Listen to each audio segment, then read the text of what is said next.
بسم الله الرحمن الرحيم. الحمد لله رب العالمين والعاقبة للمتقين والصلاة والسلام على أشرف الأنبياء وسيد المرسلين حبيبنا وسيدنا ومعلمنا محمد الأمين وعلى صحابته الأخيار أجمعين ومن تبعهم بإحسان إلى يوم الدين. اللهم علمنا ما ينفعنا وانفعنا بما علمتنا وزدنا علما برحمتك يا كريم. بینندگان و عزیزان، السلام علیکم و رحمت الله و برکاته. در درس 38 از سلسله درس‌های تفسیر نور خدمت شما هستم. این درس رو در مورد آیه 61 معذرت میخوام، در مورد آیه 61 سوره مبارکه البقره اختصاص دادیم. در این آیه خداوند عزوجل به رفتار و عملکرد و کردار بنی اسرائیل اشاره دارد که از غذای آماده و لذیذ بهشتی من و سلوا که قبلا در مورد آن سخن گفتیم احساس خستگی کردند و بی‌صبری کردند و از یک نوع غذا خوردند و پیش موسی علیه السلام گله و شکایت بردند و از اون خواستند که به غذاهای دیگر از نوع حبوبات و سبزیجات براشون آماده و فراهم بکنه. نه تنها این، بلکه با گستاخی تمام آیات الهی را تکذیب کردند، دروغ پنداشتند و عده‌ای از پیامبرانشون رو به قتل رسوندند. این آیه مفاهیم زیادی درش خودش جا داده که لازم به توقف و ایستادن در تک تک مفاهیم اونه. هر مسلمانی باید بدونه که چگونه از قرآن استفاده کنه و چگونه قرآن با اون سخن میگوید. دوستان، این که ما همیشه میگیم خداوند اینطور در مورد تاریخ بنی اسرائیل گفته، معناش این نیست که این در مورد ما نباشه. چه بسا ما در همون حالت، در همون شرایط، در همون خصوصیات و اوصاف اونها داریم زندگی میکنیم و خودمون نمیدونیم. پس بنابراین باید تاریخ و داستان تاریخ را دوباره به دقت خواند تا اینکه از خوبه های آن بهره ببریم و از بدی های آن برحذر باشیم و اجتناب بکنیم. بگذارید امروز با این آیه مبارکه انس و الفت بگیریم و این داستان زیبا را از قرآن ابتدا با تلاوتی زیبا بشنویم و سپس به معانی و مفاهیم و شرح و تفسیر اون بپردازیم. وَإِذْ قُلْتُمْ يَا مُوسَى لَن نَّصْبِرَ عَلَى طَعَامٍ وَاحِدٍ فَادْعُ لَنَا رَبَّكَ يُخْرِجْ لَنَا مِمَّا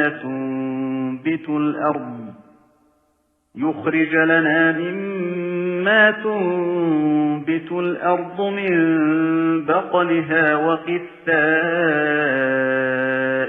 وَفُومِهَا وَعَدَسِهَا وَبَصَلِهَا قَالَ أَتَسْتَبْدِلُونَ الَّذِي هُوَ أَدْنَىٰ بِالَّذِي هُوَ خَيْرٌ اهْبِطُوا مِصْرًا فَإِنَّ لَكُم مَّا سَأَلْتُمْ وَضُرِبَتْ عَلَيْهِمُ الذِّلَّةُ وَالْمَسْكَنَةُ وَبَاءُوا بِغَضَبٍ مِّنَ اللَّهِ ذَلِكَ بِأَنَّهُمْ كَانُوا يَكْفُرُونَ بِآيَاتِ اللَّهِ وَيَقْتُلُونَ النَّبِيِّينَ بِغَيْرِ الْحَقِّ ذَلِكَ بِمَا عَصَوْا وَكَانُوا يَعْتَدُونَ. درس 38 تفسیر نور را اختصاص دادیم به آیه 61 از سوره مبارکه البقره. طبق روال معمول محور درس اون پیرامون معانی کلمات، ترجمه آیه، مفاهیم لغوی، شرح و تفسیر و درس و عبرته. آیه اینه: خداوند عزوجل میفرماید وَإِذْ قُلْتُمْ يَا مُوسَى لَن نَّصْبِرَ عَلَى طَعَامٍ وَاحِدٍ فَادْعُ لَنَا رَبَّكَ. این آیه طولانی است و تلاوت را شنیدید. بگذارید سراغ معانی کلمات بریم. با همون اسلوب وَإِذْ قُلْتُمْ و اذ شروع شده و این اسلوب اختصار و ایجاز در قرآن کریم بارها تکرار میشه. معناش اینه که بیاد بیارید آن هنگامی که، تذکر بدید آن زمانی که. خب قلتم یا موسی، و همینطور که در این مورد هم قبلا اشاره کردیم، خطاب این آیه در عهد رسول اکرم صلی الله علیه وسلم در وقت نزول قرآن متوجه یهودی بوده و بنی اسرائیلی که در مدینه منوره زندگی میکردند، یا کسانی که در اون عصر پیام اسلام را میشنیدند از یهودیان، ولی خطاب قرآنی در اصل اونها نبودن که گفتن، بلکه اجداد و بزرگانشون بودن در تاریخ. ولی قرآن میخواهد بگوید که این همان شما بودید یا اجداد شما بودند که این را گفتند و این را طلب کردند. پس بنابراین خطاب به یهود معاصر و حکایت حال اجداد و بزرگان است. ولذا همچنان که آیا در عملکردهای گذشتگان نسل و مابقی هم مورد خطاب و نکوش قرار میگیرن، این جای بحثه. لن نصبره، پس بنابراین گفتن یا موسی، بیاد بیاورید آن زمانی که شما گفتید یا موسی، ای موسی. و این همطور که از مفاهیم لغت میشناسیم، هر کس را اگر به اسم مجرد صدا بزنیم تقریبا یک نوع قلت ادب هست، مگر اینکه یک پسوند یا پیشوند بهش بدیم که آن را با احترام و ادب و توقیر ذکر کنیم، مثل امت اسلامی که در مورد پیامبران علیه السلام به کار می‌بردند، یا اینکه نبی الله میگفتند یا رسول الله. اما بنی اسرائیل همیشه میگفت یا موسی، با اسم مجرد صدا میزد و این قلت ادب آنها را در مورد خطاب پیامبرانشون بخصوص موسی علیه السلام حضرت خان میرسونه. اونا چه گفتن؟ گفتن لن نصبره، یعنی هرگز صبر نداریم، هرگز بیشتر از این صبر نداریم، حوصله نداریم. بر چی؟ یا صبرمون به پایان رسیده. علی طعام واحد، طعام واحد یعنی چی؟ یعنی یک نوع غذا. چون در زمانی که خداوند عزوجل براشون معجزه کرد تا اینکه از اون قحطی و گرسنگی مسیر هجرت نجات پیدا بکنن، خداوند عزوجل براشون من و سلوا را فرستاد. من همون شبیه عسل بود که شبها بر برگ درختان می نشست، و سلوا هم گفتیم که پرنده شبیه بلدرچین بود که بریانی شده، کباب شده، آماده براشون می اومد. و این نوع غذای آماده و لذیذ بدون دردسر، دو نوع غذای بیشتی بودی که در اون مرحله نصیب بنی اسرائیل بود. از اینها اعلام خستگی کردن، گفتن لن نصبر علی طعام واحد فادع لنا ربک، پس گفتن که بخوان پروردگارت را برای ما، یعنی به خاطر ما از خدا طلب کن. چی طلب کن؟ یخرج لنا مما تنبت الارض، تا اینکه خداوند خارج بکنه. یخرج لنا از همون باب اخراج و باب افعال هست. یعنی چی؟ یعنی که خداوند بیرون بیاورد، سبز بکنه، برویاند. چی رو؟ مما تنبت الارض، یعنی از رویدنی های زمین، اونچه که زمین سبز میکنه. خب این عموم هست ولی اومده تفصیلش کرده. بعضی از این گیاهان و سبزیجات رو نام برده. من بقلیها، از سبزیجات، گیاهانی که ساقدار هست و زود قابل استفاده قرار میگیره. قثا گفتن که خیار هست. فومها یا فوم سبز گفتن که گندم یا سیره. اکثر مفسرین میگن که گندمه، ولی رأی راجح و صواب شاید این باشه که سیر، به خاطر که مناسبت داره با مابعد آیه، با بقیه آیه. و همچنین عدس که مشخص هست، و بصل هم یعنی پیاز. قال اتستبدلون الذي هو ادنى بالذي هو خیر، موسی فرمود آیا شما در پی تبدیل هستید، خواستار تبدیل چیزی هستید؟ تستبدلون یعنی طلب تبدیل، طلب عوض کردن، میخواهید عوض بکنید. الذي هو ادنى، اون چیزی که چیه؟ ادنا یعنی پایینتر، ولی اینا اینجا معنای پستر میده. اون غذایی که پستر است یعنی از نظر کیفیت، بالذی هو خیر، با اون چیزی که کیفیت بهتری داره و مرغوبتر است و بهتره. حالا که اینطوره اهبطوا مصر، فرود بیاید برید به شهر.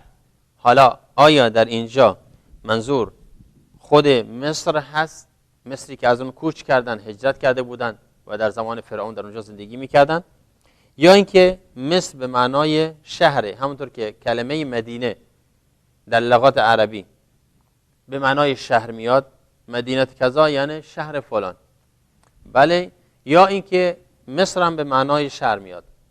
پس بنابراین استعمال مدینه البته بیشتره. اهبطوا مصرا یعنی به هر شهری که آبادی که خواستید برید. فإن لكم ما سألتم، اون چی که میخواهید، اون چی که طلب کردید اونجا پیداش میکنید. یعنی چیزی نیست که من از خدا بخوام واسهتون سبز کنه. هر شهر آبادی رفتید و این گفتن از باب چیه؟ از باب تحقیر خواسته و طلب بنی اسرائیل، چون اونها از باب لجاجت خواستن که همیشه موسی رو در سر بندازن. و ضربت علیهم الذلة والمسکنه، ضربت یعنی نوشته شد یا زده شد یا تقدیر شد این چنین بر علیه اونها، یعنی معناش اینه که برو برگرد نداره، این چیز حتمی است. این کاری که خداوند بعد از این میگه برای بنی اسرائیل یک تقدیر مقدر ثابت هست. اون چیه؟ الذلة والمسکنه. ذلت یعنی خاری و پستی، و مسکنت هم یعنی چی؟ یعنی بیچارگی و درماندگی. و باء بغضب، باء از همون کلمه با گرفته شده، باء به معنای رجعه، به معنای بازگشت، به معنای عودت.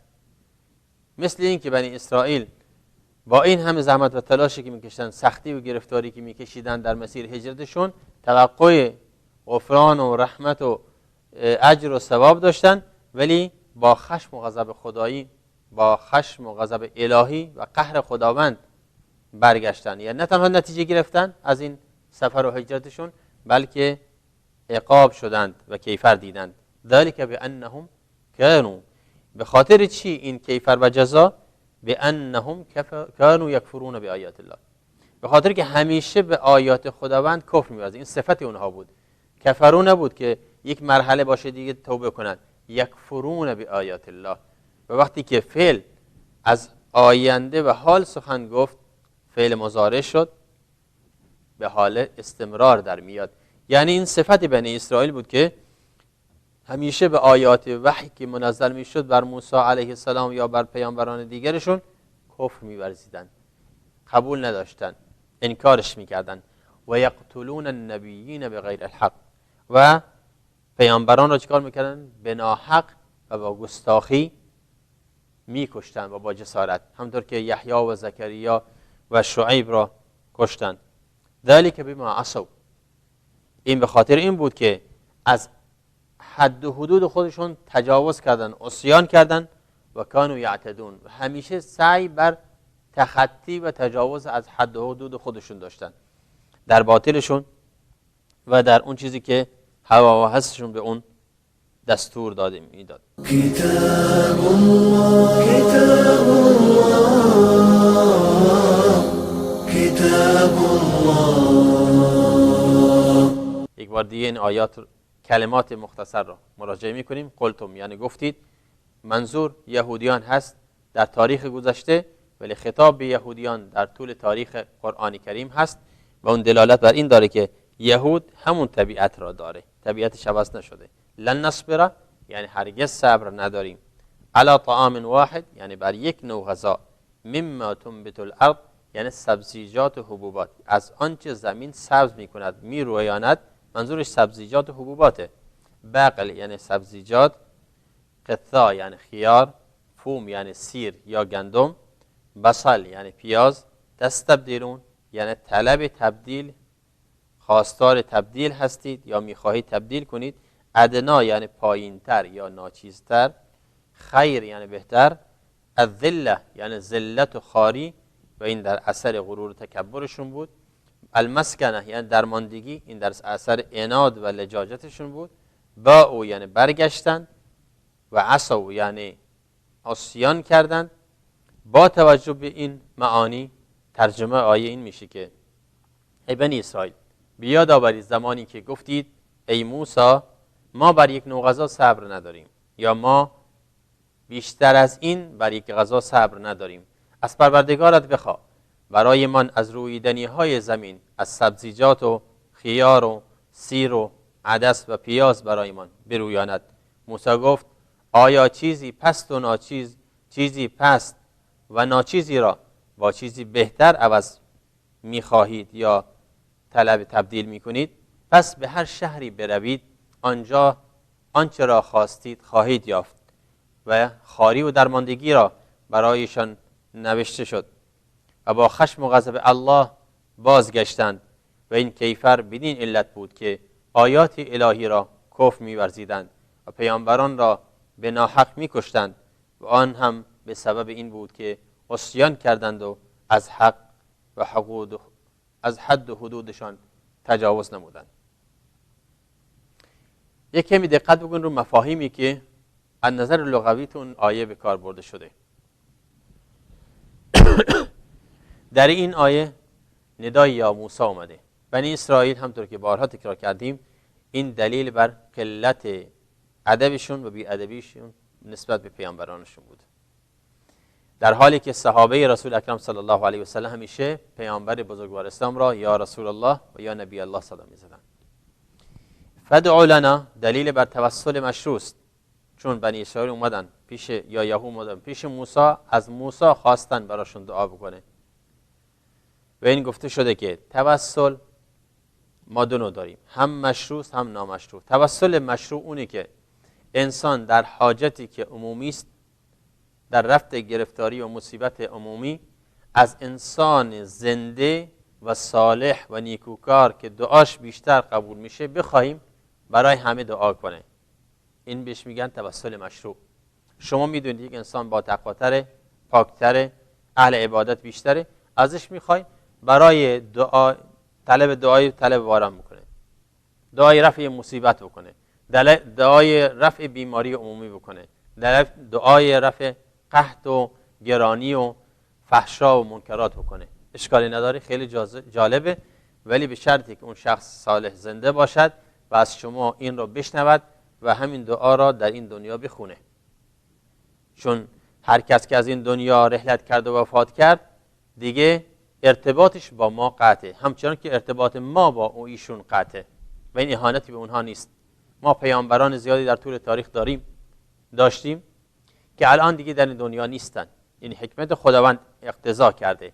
خداوند فرمود انک میت و انهم میتون، یعنی چی؟ ای پیامبر شما از جمله مردگان هستی همچنان که ایشان هم همچنین. یعنی کفاری که انکار قیامت میکنند همتون بالاخره یه روزی میمیرید. همچنین در آیه دیگه داریم که و ما جعلنا لبشر من قبلک الخلد افئن مت فهم الخالدون. ای پیامبر ما قبل از تو بر هیچ انسانی بقا و خلود جاودانی در دنیا ننوشتیم. یعنی هیچ کس نیومده تو این دنیا برای همیشه زنده باشه. کل من علیها فان، هر کی بیاد میره، فانیست، رفتنیست، مردنیست. پس بنابراین مرگ انتقال از مرحله دیگر است، انتقال از حیات مادی دنیا به مرحله برزخ که مقدمه برای جهان آخرته، ولی ارتباطی با اینجا وجود نداره. همچنان که ما به مرحله ما قبل اون ارتباطی نداریم. ما یک انسانی که در این دنیا زندگی میکنیم، هر کدوم از ماها یک مرحله در جنین مادر بودیم، به عنوان جنین در شکم مادر بودیم، در رحم مادر بودیم. ولی آیا ما امروز ارتباطی با جنین هایی که در رحم مادر هستند میتونیم برقرار کنیم؟ امکان نداره. همچنان که آنها نیز از عالم ما با خبر نیستند.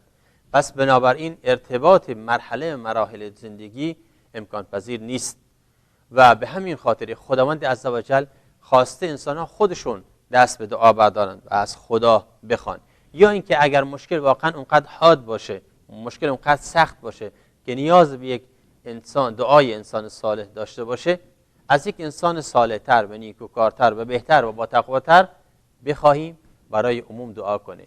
اون هم درش این انتظار و توقع نداریم که خداوند حتما دعای اون را قبول بکنه و دعای دیگری قبول نکنه، بلکه رجا و امید هست. میگیم خدا شاید دعای اون را بپذیر، دعای ما را نپذیره، مای گناهکار. پس بنابراین باید به خدا دل بست، به اللهی که عالم و بصیر بر حال و حاجت و نیازهای ماست. و اینجا فدع لنا دلیل بر توسل مشروع است و این توسل وسیله شرعی ثابت شده که پیامبر صلی الله علیه و آله روز در منبر ایستاده بود. روایت در کتاب‌های معتبر هست، حضرت انس بن مالک هم نقل کردن، صحابه مشهور پیامبر اکرم صلی الله علیه و سلم، فرمود که در حالی که پیامبر خطبه می‌کردن یک اعرابی، یک بادی‌نشین وارد شد. گفت ای رسول خدا. فرمود بله. گفت که دعا کنید برای باران که اموال مواشیمون، حیواناتمون همه دارن از گرسنگی میمیرن، صحرا خشک شده، قحطی است الی آخری. پیامبر صلی الله علیه و آله همونجا دست بلند کرد و دعا فرمود اللهم اسقنا الغیث، اللهم اسقنا الغیث، اللهم اغثنا، اللهم اغثنا، یعنی خدایا باران بهمون بده، خدایا آب بر سرمون نازل کن. صحابه میفرمایند که هنوز از مسجد در روز جمعه خارج نشده بودیم، ابر سهمگین اومد و آنقدر بارندگی شد که مردم تا یه هفته آینده دیگه همه جا پر از آب بود. همطور در کل هفته بارون می اومد. هفته آیندهش دوباره در حال خطبه همون اعرابی اومد گفت که یا پیامبر دعا کن بارون قطع بشه که دیگه همه جا داره خراب میشه. پیامبر باز دعا فرمود و ابرها برطرف شد و هوا کاملا آفتابی و الحمدلله اون مشکل قحطی و قطسالی و بی‌آبی برطرف گردید. بله، اگر در زمینه‌ای باشد که انسان صالح و زنده‌ای امید خیر درش هست و در نیاز عمومی باشه، اونجا توسل مشروع است، بهش بگیم دعا کنه. ولی این که ما دست به گریبان یک انسان مرده باشیم، هرچند که پیامبر، بزرگوار، صالح، امام و بزرگ باشه، ولی دیگه در ارتباط بین ما و اون قطع در حال حاضر. فدع لنا دلیل بر توسل مشروع است. مصرن که در آیه اومده، علما گفتن که آیا واقعا در این آیه دلیل بر شهر مصر خودش هست، یعنی کشور مصر، یا اینکه هر شهری؟ رأی راجع و دلیل قانع‌تر اینه که بعضی گفتن بله، بعضی مفسرین گفتن که اهبطوا مصرن، این از باب چی بوده؟ باب تعجیز بوده، یعنی گفتن که حالا که میخواید بر بگردید به همون مصرتون اگر میتونید، در حالی که نمیتونستن بر بگردن. بعضی گفتن نه این معقول نیست، بلکه گفتن که شما این طلبی که کردید طلب خیلی ناچیز و حقیریه، هر جا برید، هر آبادی برید این غذاهای عادی پیدا میشه، برید اونجا. پس بنابراین رأی راجح در اینجا را ثواب اینه که به هر آبادی و شهری که برید در اونجا، منظور مصر یعنی هر شهر آبادی. كتاب الله كتاب الله كتاب الله. همچنین ضربت علیهم یعنی سرزنش و تقدیر، چون بر آنها زده شد، بر آنها نوشته شد. دیگه بنی اسرائیل با اون عملکردها و رفتارشون امکان نداشت که از اون تقدیر الهی نجات پیدا کنند. چی نوشته شد برای اونها؟ الذلة والمسکنه. و این دوتا خیلی جالب در کنار هم دیگر نتیجه دو رفتار خیلی نازیبا و دو صفت خیلی پست بنی اسرائیل بود. ذلت خاری است، گرفتاری است. این در اثر چیه؟ غروره. وقتی انسان غرور داشته باشه، تکبر داشته باشه، خداوند خار ذلیلش میکنه. و همچنین مسکنت یعنی درماندگی، بیچارگی، این که راه به جایی نبره.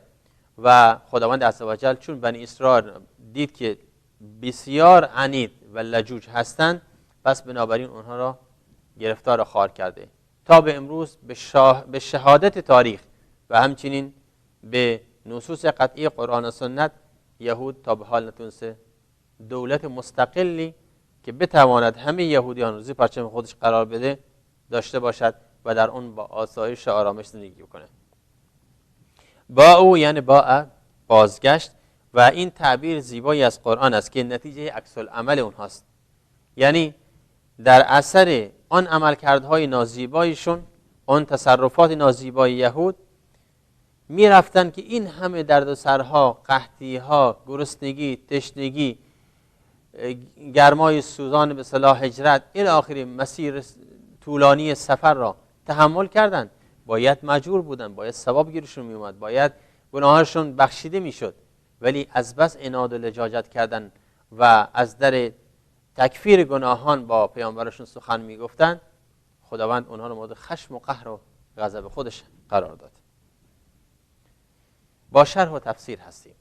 مرحله دیگر از مرحله درسمون، شما نگاه کنید وقتی که به این آیه توجه میکنید، خدا میفرماید اذ قلتم یا موسی لن نصبر علی طعام واحد. این نشانه چیه؟ خدا میخواد بگه که یهودیان شما ملتی بی صبر هستید، بر نداری، بر تقدیر خداوند، بر اون چیز خداوند بهتون میده صبر ندارید، یعنی قانع نیستید، خوشنود نیستید، راضی نیستید. و این نشانه ضعف ایمان انسان هست و ضعف ایمان یهود که به آنچه خداوند براشون تقدیر کرده قانع و خوشنود نیستن و به هم خاطر همیشه کفران نعمت میکنن، ولی اون که بهترین نعمت ها باشه. ما گفتیم که من و سلوا بهترین غذاهای بهشتی واسهشون اومده، باز میگن ما اینو نمیخوایم، خسته شدیم دیگه، صبرشو نداریم، غذای دیگه میخوایم. و این که بنی اسرائیل طلب سبزیجات و حبوبات میکنه نه از باب تنوع هست، یعنی اونها نمیخوان دنبال این که غذای متنوعی داشته باشن، خب میتونستن به شیوه دیگه هم مطرح کنن، ولی از باب چی بود؟ از باب لجاجت بود. یعنی میخواستن موسی رو تو دردسر بندازن، ما رو جایی ببر که سبزیجات سرسبز باشه، خدا در اونجا همه چیز سبز کرده. صبر داشته باشید، حوصله داشته باشید، شما در مسیر هجرت هستید، پس بنابراین باید صبر و حوصله به خرج داد. اما همت اونها را ببین که به جای اینکه غذاهای بهتر طلب بکنن، غذاهای ناچیزتر، و این برداشتی ازش میشه این که غذاها ممکنه بین غذا تا غذای دیگر بهترها را انتخاب کنیم، ولی بدون اهانت به غذای دیگر. آنطور که انس ابن مالک، حضرت انس ابن مالک رضی الله تعالی عنه، خادم رسول اکرم صلی الله علیه و سلم، 10 سال تمام در خدمت رسول اکرم صلی الله علیه و سلم خدمتگزاری میکرد. از سن 10 سالگی تا سن 20 سالگی در مدینه منوره 10 سال تمام در خدمت رسول اکرم صلی الله علیه و سلم بود. فرمودند که من هیچ غذایی را تقدیم نکردم بر پیامبر صلی الله علیه و سلم مگر اینکه بگه این غذا بده و از اون تنفر بکنه، بلکه اگر نمیخواست و اشتهای اون غذا نداشت گفت من این غذا را نمیخوام. دیگه اهانت به غذا نمیکرد، چون غذا محترم هست، هر نوع غذایی باشه، و نباید به غذا اهانت کرد، چون نعمت خداست، روزی خداست. من نمیتونم بخورم، اشتهاشو ندارم، کیف و میل من نیست، دیگری شاید بخوره و اشتها داشته باشه. پس نباید اون غذا را در نظر دیگران خراب کرد و به نعمت خداوند پشت پا زد و اون را تحقیر کرد، بلکه میگیم که ما این نوع غذا رو دوست نداریم، خب اشکال نداره، من این نوع غذا رو نمیخورم، من اشتهای این نوع غذا رو ندارم، اشکال نداره، من فلان غذا رو دوست دارم چون اون رو بهتر میدونم، اشکالی نداره، چون این یک نوع تفاضل بین غذاها، یعنی اینکه من غذایی را بهتر از غذای دیگه ترجیح بدم برای خودم، اشکالی نداره شرعاً، همینطور که از این آیه فهمیده میشه. اتستبدلون الذی هو ادنی بالذی هو خیر. غذای من نصلا به طبیعت حال غذای بهشتی است، یک عسل و یک غذای گوشت بریانی شده، خب خیلی مرتب و منظم، خیلی لذیذ، ولی شاید اینطور باشه که بعضیا نپسندن. این یه نوع تفاضله بدون تحقیر و بدون چی اهانت به غذا. مقایسه احوال یهود با یاران پیامبر اکرم صلی الله علیه و سلم خیلی عجیبه. شما به تاریخ اسلام وقتی بگردید میبینید که بسیار از یاران و پاکباختگان حضرت رسول صلی الله علیه و سلم مثل حضرت ابو هریره، عبدالرحمن بن صخر، راوی مشهور روایات رسول اکرم صلی الله علیه و سلم، میفرمود که بعضی وقتها از شدت گرسنگی دیگه گریم میومد، سنگ به شکمم میبستم تا اینکه شکمم اذیتم نکنه. اومدم داخل کوچه دیدم که پیامبرم از خونش بیرون اومده، پشت سر حضرت ابوبکر هم هست، حضرت عمر هم هست.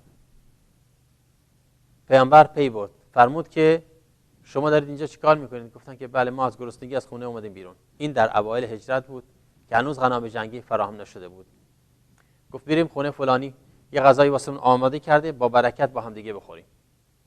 رفتن و در اونجا اون غذا را غذای آماده را خوردن. و این نشون میده که ببینید صبر و تحملشون در هنگام گرسنگی و تشنگی تا چه حدی بود. گله و شکایت به حال همدیگه نمی‌کردن. اگه چیزی پیدا می‌کردن با شکر و سپاس خداوند اون را می‌خوردن و حمد و سپاس می‌گفتن. شرح و تفسیر باز هم داریم بر این که جزای حق تعالی از جنس عمل بنده است. وقتی خداوند ذلت و مسکنت را برای یهود نوشته به دلیل اینکه ذلت در مقابل غرورشون و مسکنت در مقابل چیه؟ گرفتاری و بیچارگیشون. كتاب الله كتاب الله كتاب الله. درس و عبرت ها را مختصر بکنیم با اینکه وقتمون خیلی کمه.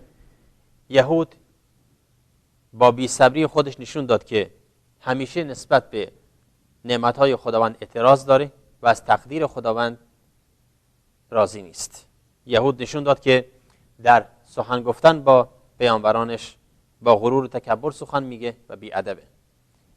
یهود نشون داد که انسان‌های لجوج هستند و انسان‌های لجوج و انسان‌های عنید همیشه از فرصت‌ها خوب نمیتونن استفاده کنند. یهود به نص قاطع و صریح قرآن و به شهادت تاریخ ملتی بدبخت و خارند و هرگز به آرامش استقرار نخواهند رسید و همچنین پی بردن به قدر و منزلت اصحاب رسول اکرم صلی الله علیه و سلم آخرین درس ماست. ولقد بعثنا في كل أمة رسولا أن اعبدوا الله واجتنبوا الطاغوت فمنهم من هدى الله ومنهم من حقت عليه الضلالة فسيروا في الأرض فانظروا كيف كان عاقبة المكذبين. این آیه با اینکه یک داستان بیشتر نبود اما مفاهیم زیاد داره. وقت بیشتر از این گنجایش نداشت که ما در مورد تک تک اینها به تفصیل سخن بگیم. انشاءالله در مراحل آینده باز این داستان ها تکرار خواهد شد و ما در خدمتتون خواهیم بود تا اینکه مفاهیم قرآنی را بیشتر بازش کنیم و تا اینکه راحت تر بفهمیم و بتونیم به محتوای آن زندگی کنیم. شکرگزار نعمت خدا باشیم و سعی کنیم که از این نعمت ها خوب استفاده کنیم تا اینکه مثل یهود خار و گرفتار در دنیا نباشیم و مثل یهود با خاری و ذلت به سر نبریم. امیدواریم که بندگان مؤمن خدا باشیم، شکرگزار و سپاسگزار نعمت‌های الهی تا اینکه خداوند عزوجل ما را دوست داشته باشه و در آخرت نیز سعادت بهشتی بودن را نصیب کنه. موفق و مؤید باشید. السلام علیکم و رحمت الله و برکاته. كتاب الله كتاب الله كتاب الله